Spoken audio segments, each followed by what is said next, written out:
Hi everyone, Alva Psych here. I have a quick video for you today for informational purposes only. It's on defense mechanisms, intellectualization versus rationalization.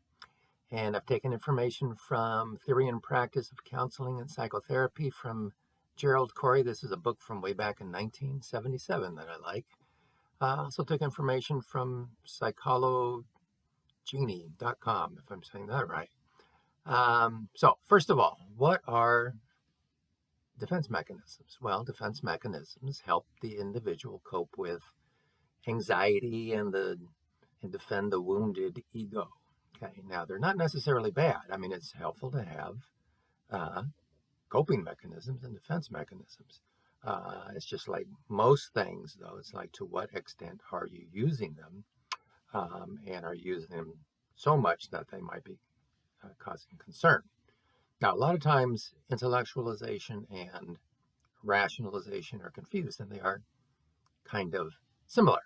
So, what's intellectualization? So, that's when you're faced with an anxiety inducing situation, and what you do is you focus on the intellectual, not the emotional part of the situation. So, for example, if your child gets hurt, you might be able to remain calm by focusing on what you might have to do to assist your child. So for example, you just go into autopilot where, okay, I need to clean the wound, I need to put pressure on the cut, I need to put a band-aid on it, rather than feeling, the emotions that might go with seeing your child injured. Sounds like a pretty useful defense mechanism.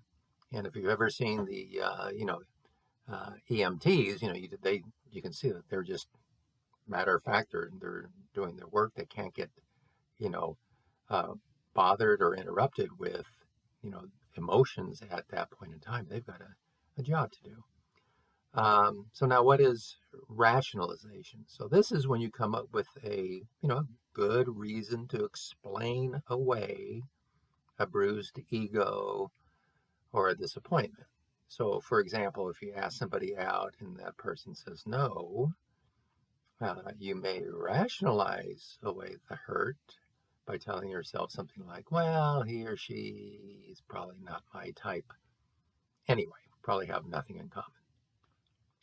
And the classic example uh, of this is the one where the fox is looking up and wants to eat these grapes that are on the vine, but he just can't quite get them.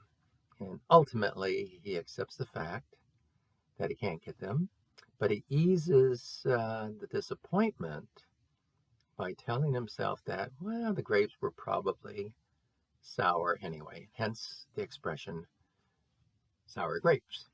Okay, and that is the video for today. Thanks.